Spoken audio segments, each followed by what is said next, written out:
You are listening to audio recorded at the Village Church. For more information, go to villagechurchbaltimore.com.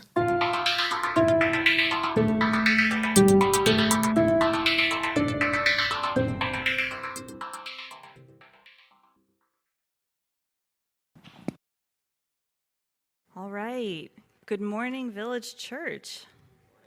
It's so good to be with you guys this morning. I've been looking forward to this for a really long time, so I'm happy that time is finally here.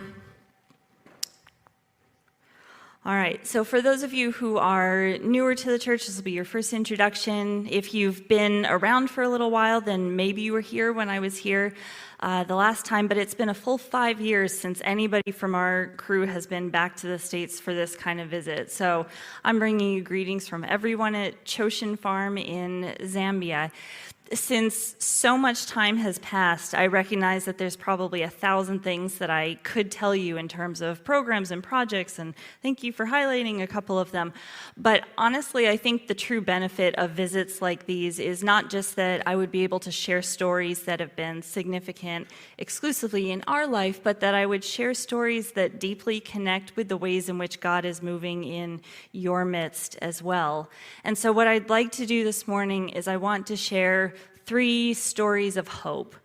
And while the details of these stories will probably sound very foreign, I do trust that on some level they will draw your attention to the ways in which hope is both radically necessary and also readily available to you in your story, here and now. And so if you'll just come with me on this little Zam journey together, we'll travel towards what I think will be a really rich destination. Nothing has impacted Choshen Farm in recent years more than our involvement with a woman named Mary. Mary is in her late 40s. She's a mother and a grandmother, and she also happens to have epilepsy. Now, Mary's epilepsy was previously untreated because, as a mysterious fainting disorder, it's always been associated with witchcraft and with cursing. And so most people with a condition like that, including Mary, work very hard to hide it to avoid shame. Well, one day she was out in her fields with her husband, and she was cooking lunch for the two of them over an open fire when she had an episode that caused her to unconsciously land in the fire and to stay there for nobody knows how long. Now, I had been tending to burns in the community for several years at this point, largely because the government-run clinic in our area functions more like a dispensary, and it's not really set up for this kind of care.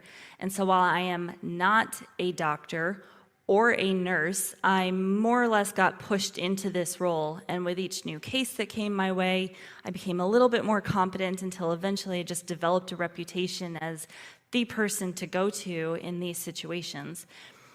But when Mary's family came and got me, this was a whole other story. She hadn't just touched fire, she had stayed in it. And so I went to go see her, and I took one look, and I said, there is no way. This is entirely out of my wheelhouse. Her left leg was roughly 90% burnt from ankle to upper thigh. Her right leg was roughly 40% burnt. And we're not just talking surface area. The depth of the burn was so severe that I was staring straight at bone. I know my limits, and I said, you have to take her to the provincial capital where there's a hospital. They did, but then 2 weeks later, they were back at my door explaining to me that she had spent 3 days in a hospital bed before the doctor finally came through, and when he did, he told the family to take her home and use traditional medicine. Now, the family knew what traditional medicine meant, and I knew what it meant. I should tell you, traditional medicine for burns in our neck of the woods is ashes, specifically the ashes of burnt turtle shells. And so this woman, who realistically needed an ICU burn unit, P.S., that's not a thing for us, was told to go home and dump ashes on her raw flesh. Translation being, they told her to go home and die without actually telling her that. And now the family was back at my door because after having followed those hospital directives, she was not surprisingly not doing well at all, and they were begging me to do something. I stepped inside for a minute because there was a decision to make here. Do I also refuse, like the hospital has done, and she dies? Do I try to do something and she still probably dies, except now I feel responsible? Or do I try to do something and just really, really hope for a miracle?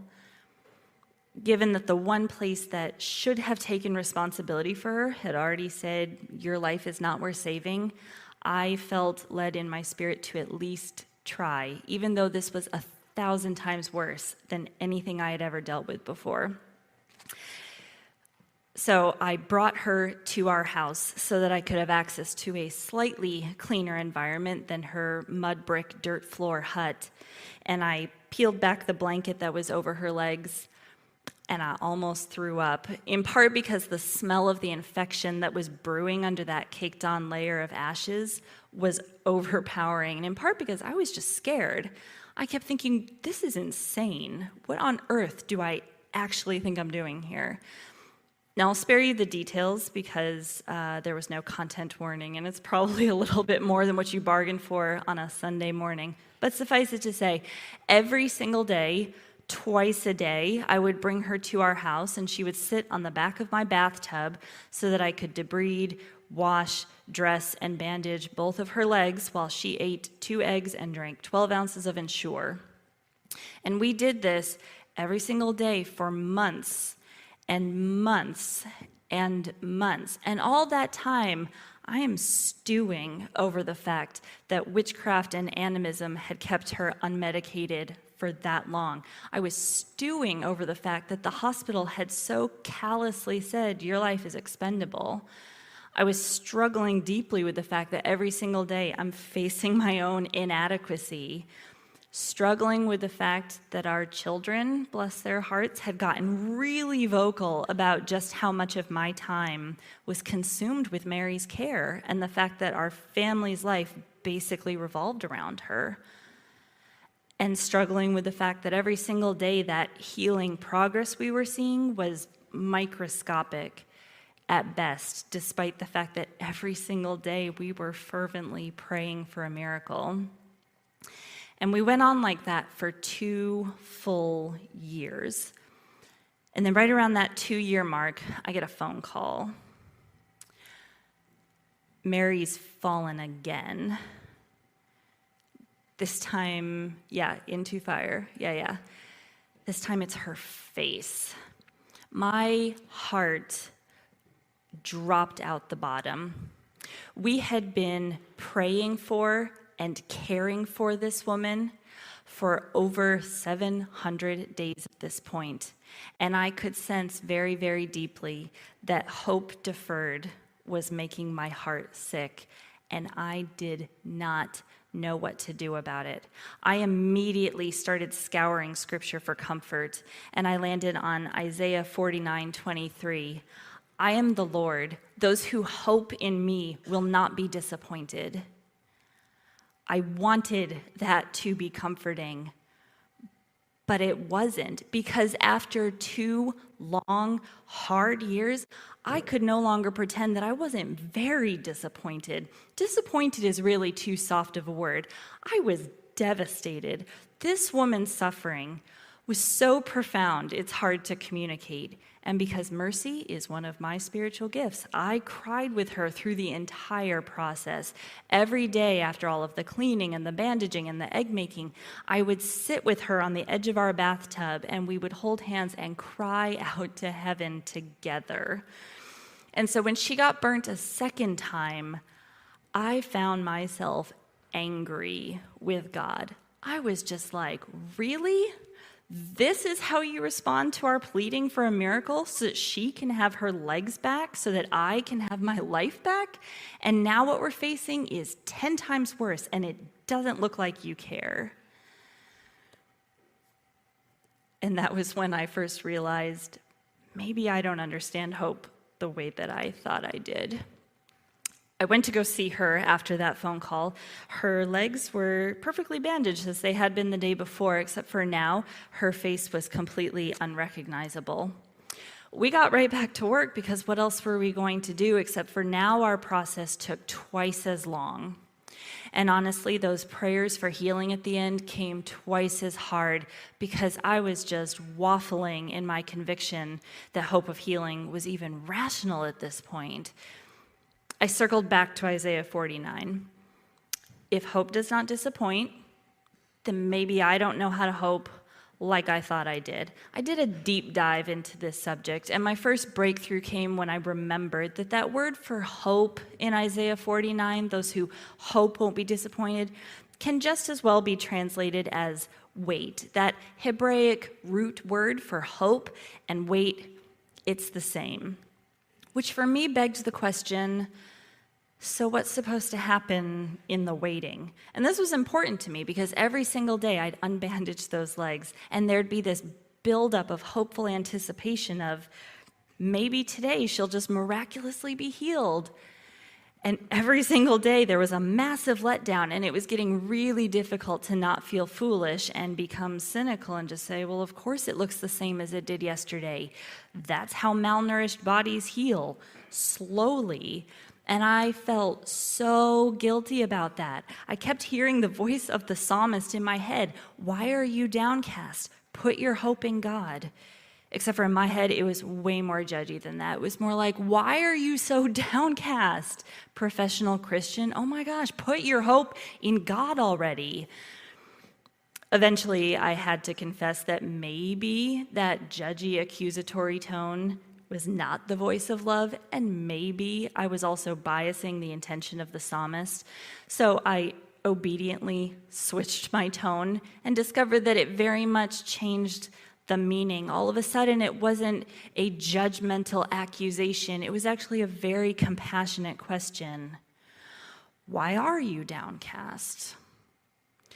No, really, I want to know. And in shifting that question from condemnation to compassion, it was another crucial turning point as far as dissecting hope's anatomy. I was downcast, thank you for asking, because there was a massive disconnect between my understanding of the good and gracious God of heaven and the very painful brokenness of earth. Which is as it should be, because wherever that disconnect is present, the invitation of Scripture is not get over it or get past it or pretend that it isn't there. The invitation of Scripture is to lament. To lament being to sow tears that align with God's heart, and in doing so, position yourself to receive a revelation of God's comfort. With that in mind, I chose to intentionally switch up our post-cleaning bathtub prayer times. For me, lament was a familiar concept, and I just had to adjust it as a spiritual discipline for this situation. But for Mary, that change was way more dramatic. You see, when Christianity came into Zambia, it just sort of plopped itself right on top of animism, but didn't replace it. And so most people believe very theoretically in Jesus, but also kind of know that the ancestors control 99% of outcomes in life. And they're not particularly kind. And so up to that point, I had been modeling for Mary a style of prayer that is culturally acceptable and meets expectations for most people in Zambia, a la banging on the doors of heaven, which there's nothing wrong with that, bang away. But what I had unwittingly been doing is just reinforcing for Mary this spiritual paradigm whereby God, much like the ancestors, is kind of only useful insofar as you get what you want out of him. And so as I led us through this process of lament, naming the pain of our present situation, and then without dictating outcomes, inviting the God of all comfort to be present with us in it, I watched Mary move through these phases of visible confusion to curious intrigue and eventually to open acceptance as it was becoming more and more real that this God is nothing like the ancestors. He actually cares, and he's actually kind. It was deeply experiential and it was deeply relational, to both weep for the pain and then wait together for that felt sense of comfort to just blanket the space in between us. And while her legs from that point on still healed at a snail's pace, it was very, very clear that her heart and mine healed a lot faster. Her face took about half a year to heal, and 6 months is still a very long time, but we were thinking in relative terms at that point, so we were grateful. And then around the 3-year mark, we finally get some good news. I get a tip that there's a visiting plastic surgeon that's coming up to our province to do some pro bono work. I immediately got Mary's name on that list. We took her into the hospital. We were just praising God that this was finally the end of our very long healing journey. She went in for a skin graft. I went and visited her every single day in the hospital for 2 weeks. And then the day before she was to be discharged, the nurses came through to unwrap her legs for the very first time post-op, just to see how things were going. And I'm standing over Mary's bed, and she and I are watching this process with utter disbelief that eventually turned into tears streaming down our faces as we watched all of that newly grafted skin just come right off. And I can hear all of the other ladies in this open concept 40-bed hospital ward watching our little sob fest and saying, "Oh dang, Monsa General broke the white lady."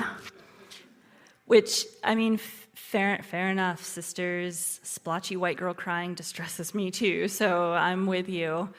But also what they could not have known was just how far we had come and how paradoxically anchored we were at that moment. And Mary grabbed my hand and she said something that I was thinking, but it just meant a lot more that it came out of her mouth. She said, "Bethany, there is still hope. God is still with us." This coming out of the mouth of the woman who showed up at my house, go back one real quick, it's okay, there's one in between. Out of the mouth of the woman who showed up at my house with juju bracelets around her ankles to invoke the healing power of the ancestors. And here she was preaching to me and everybody else in the ward the sufficiency of the comforting presence of God. And the significance of this was not lost on me. Her testimony had been very long built, that's true, but it was also remarkable. She had been dead to animism and had since come alive to God, and so many people had been watching. After that failed skin graft, her total healing took about another 1.5 years. And while her miraculous freedom from animism is definitely the focus here, she's not without her physical miracle either. Lest we forget, she 1,000% should have died. Every doctor on both continents who reviewed her case confirmed that. But what I appreciate so deeply is that if we had received our wished for miracle before day 1,456, neither she nor I nor so many other people would have been so deeply formed by it, and I am not disappointed about that. Towards the end of our time working together, I went to drop Mary off at her house, and I saw what looked like half of the village running to, go forward one, there you go, or back, that's fine. Half of the village running to the other side of the road. And I was curious, so I went over to see what was going on, and when I got there, I was absolutely horrified to find a man straddling over a woman named Makungo, who was half naked and face down in the dirt, while this guy was just wailing on her with closed fists as hard as he possibly could. There were probably 300 or so people in the crowd by this point, so I looked to the people next to me and I said, "Why is no one stopping him?" And they just said, "A husband has a right to beat his wife." It was so matter of fact, and yet I was watching blood flow out of her head, and so I matter-of-factly said, he's going to kill her. And in that precise moment, that spiritual muscle memory of naming the disconnect, orienting myself to God's Spirit, and maybe a little bit of adrenaline sprinkled on top for good measure, fast-tracked the decision-making process. And with a confidence that I normally would not have had, I stepped forward out of the crowd and I poked the dragon, which does not sound like much, but it was very effective because he stopped hitting her and he looked up, which was good. But then I saw his eyes narrowed and I realized, oh shoot, now this dude's mad at me. He rammed me backwards through the crowd and is just shouting at me, how dare you, how dare you, clearly intent on punishing me for my disrespect. After 30 seconds to a minute or so of struggle, I realized this guy is not letting up. And now I'm shouting back at him and for whoever will listen to me, you're breaking my arms. You are breaking my arms, because I genuinely thought he was. And I can hear the crowd in heated discussion over the fact that, while they were all totally fine with Makungo dying that day, they also knew that if Jeremy's wife dies on our watch, it's not going to be okay. And that was apparently enough motivation to send the 4 men that it took to pry this guy off of me, at which point I took off, found Makungo, and we headed back to my house. She looked like she needed stitches. I was quickly turning purple, what with handprints and abrasions on my arms, and so I did take her to the hospital where we were tended to, and the incident was also noted by the Office of Gender-Based Violence, which is resident there. They saw it fit to dispatch a vehicle, which it only took them 2 weeks to find the guy because it's really not that hard to disappear into the bush. But eventually they did find him and put him in jail, which I was thankful for because it meant our girls could finally play outside again. I thought that the drama was over at that point, but then 2 weeks later, I get a heads up that Abuser Man has been released from jail, and that very same day, I receive a summons to appear at the palace of Chief Kalasulu Kangaba. Now, the chiefs in Zambia, you need to know, are very powerful, and their word is considered law, even when it contradicts national law, which is a little bit confusing. And furthermore, for us as foreigners, it's essential for us to maintain favor with the chief in order to continue to work and minister in his chiefdom. So I arrive at the palace and I'm ushered in to where the chief is presiding over the council of elders, Abuser Man seated among them. And I go through the customary greetings and I'm shown where to sit. And for the next half an hour, I am berated for causing this poor young man to suffer so by sending him to jail for no reason. It took my American brain a quick second to catch up on this. I was like, so this guy spent a whopping 2 weeks in jail for attempted murder and physical assault, and I'm in trouble for his suffering? I tried to very diplomatically explain that technically I had not put him in jail. I had simply sought medical attention for myself and for a woman with her skull cracked open. But that was beside the point.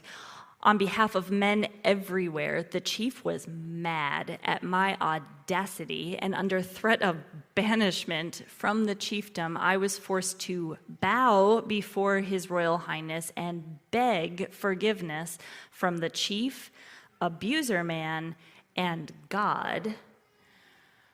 And so face down to the floor, I was just thinking, this is what happens when you have a Christian nation that has not been transformed by the life of Christ.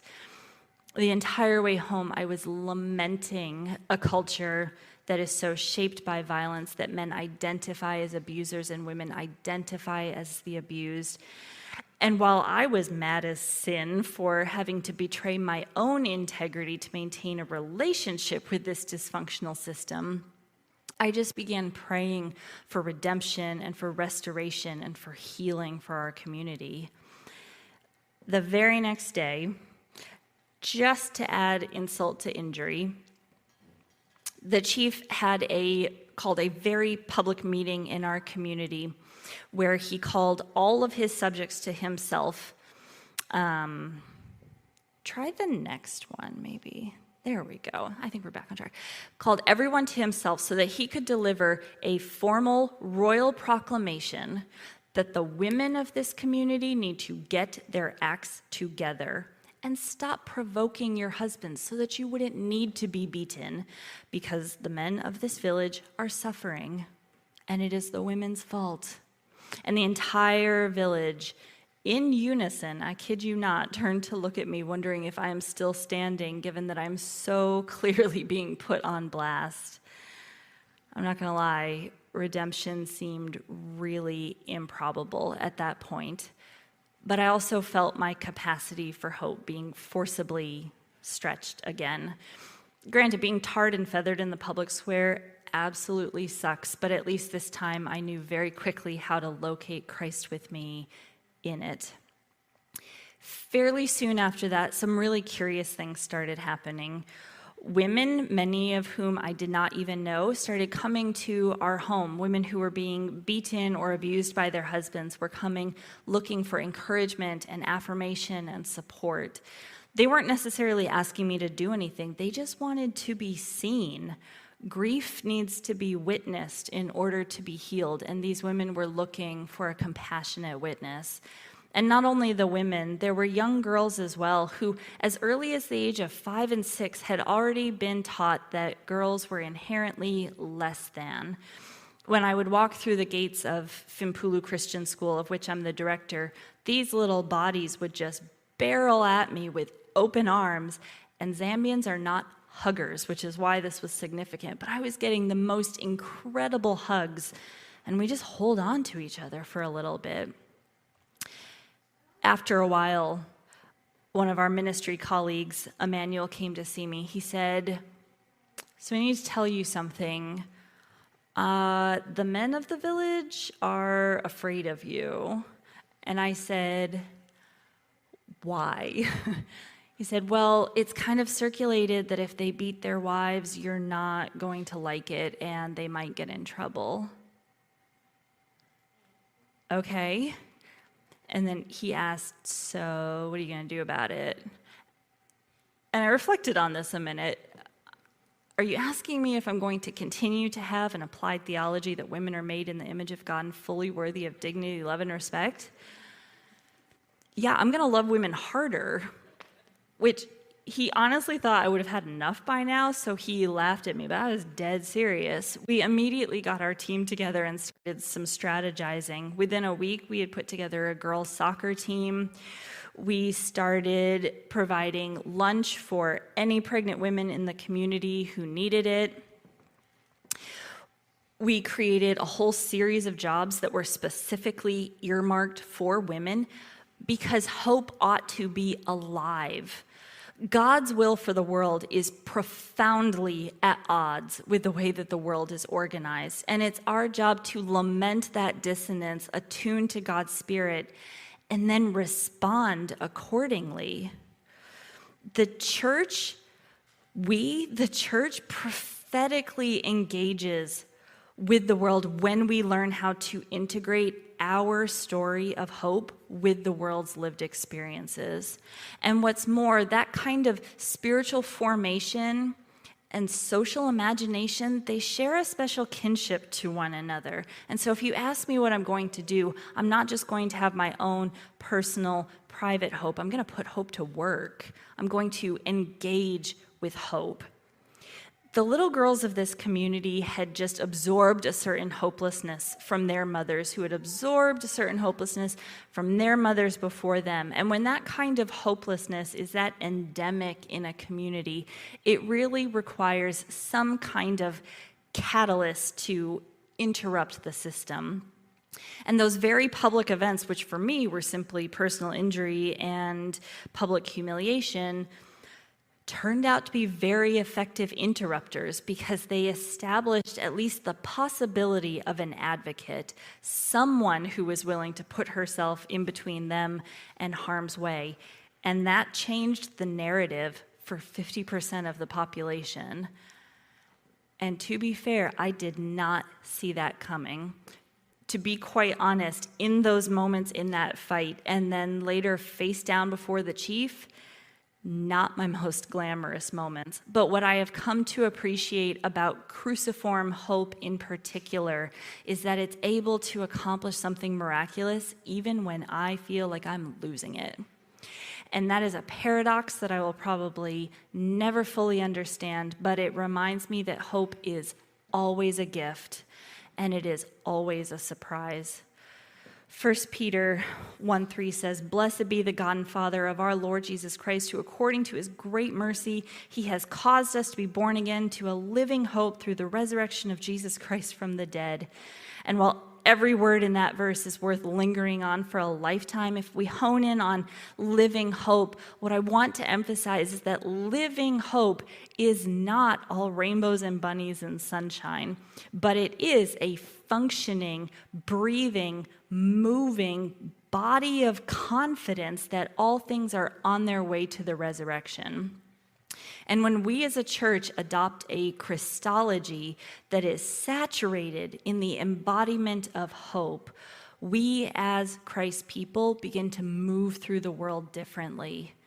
There is a whole swarm of little girls that can now conceive of hope as something that is alive and active, and their confidence as a result is absolutely shocking. I have never seen anything like it. Now, when any little girl in the community succeeds, it's like celebration central because a baseline for dignity has been established, and that has not been without effect. And if getting a little bit banged up was what it took to bring that about, then I am not at all disappointed about that. Hope has to dwell in us before it can flow out of us. And I know that if I had not spent 4 years wrestling with hope alongside Mary, I would not have had what it took to step into the fight that day. I'm so thankful that during that entire season, I became so familiar and acquainted with the prayerful words of St. Teresa of Avila, in which she says, "Let nothing disturb you. Let nothing frighten you. All things are passing. God never changes. Patience achieves all that it strives for. Those who find God find they lack nothing. God alone suffices." Between the hundreds of people who had watched us care for Mary for 4 years and the hundreds of people who had witnessed that epic showdown between the village patriarchy and Jesus' actual love of women, it was becoming very clear that that sufficiency of the presence of God was working its way into the lives of thousands of people. This became so acutely in front of my eyes through my involvement with a woman named Bana Magoo. Bana Magoo is a beautiful soul who also happens to have paranoid schizophrenia. As a part of her schizophrenia, she was having delusions that the entire world was trying to sinisterly kill her. And part of that story was that I, for some reason, was the only person on the planet who could help her. And so she would come to our house every day, sometimes multiple times a day, just to talk. Eventually, we were able to get her on some antipsychotic medication, which toned down her symptoms a little bit, but that overarching delusion never fully went away. So one day, she came over to my house, walked right in like she does, sat down across from me. She found a piece of paper and a pen, and she scribbled something on it. And then she slid it across to me real secret-like. And I look at the hieroglyphics, and then I look at her, and she says, "That is the key to everything I own. Guard it with your life," which is a pretty good example of how most of our conversations went. But then she said something that was completely uncharacteristic, in which she scooted right up to the edge of her chair, and she took both of my hands in hers, and she said, "Bana Winnie," which is me. She's Bana Magoo. I'm Bana Winnie. It's a village mom name. "Bana Winnie, I want to bless you. I want to add days to your life. I need you, and you need me, because we have a job to do. We need to tell the people in this village that they are loved. The Bible says it. You are supposed to love the orphans and the widows and the mentally ill, and we need to tell them, you and me, because they do not know how loved they are. And she stays locked on. So I'm looking back, but in my head, I'm thinking, is this still the same woman that I was just talking to? I mean, I was shook. This lady has not had a rational thought in years, and here she is expositing to me the book of James, misquoting it, but cleverly so, by including mentally ill right alongside orphans and widows as examples of the vulnerable among us. I mean, it was incredible. I sensed so deeply that her spirit was communicating with mine to just say, I need you to pay attention right now. I need you to notice something. There is one thing that just cuts through the noise, and one thing that clears out all of the clutter, and one thing that does away with all of this chaos, and that is love. Love is the one thing that can pull people out of pits, and love is the one thing that heals. I mean, this woman's inner world is so disorganized, her mind betrays her on a regular basis, but I saw it so clearly that day. Her soul knows. And what a profound communication of the gospel that is, that a person, a people, a community may give every appearance of being beyond hope, and yet the soul possesses in its immutable characteristic of God the sensitivity to love. And that is where hope, not disappointing, comes full circle. As we hear those same words that are written, that we read in Isaiah 49, but now it's Paul who's saying them in Romans 5, and this time with just a little bit more meat on its bones, as he writes, we also glory in our sufferings because we know that suffering produces perseverance, and perseverance character, and character hope, and hope does not disappoint because God's love has been poured out into our hearts. We have a hope that endures, and ours is a hope that suffers well, and ours is a hope that transforms, because fundamentally it is a hope that is anchored in the unfailing love of God, and that is exceedingly good news. When Jeremy and I reflect on 15 years of ministry and we think about the school and the farm and the pastors and the health and the agriculture, and when we consider the way that this journey towards hope has so shaped us, and I hear Bonamagu's words, I realize that love is the fruit of hope's perseverance. I know myself, and I know that without an anchoring hope, I would have tapped out or burned out a very long time ago. But hope was the thing that held us when it was foolish, like with Mary. And hope held us when it was risky, like with the women. And hope was the thing that brought meaning to Bonamagu's chaos.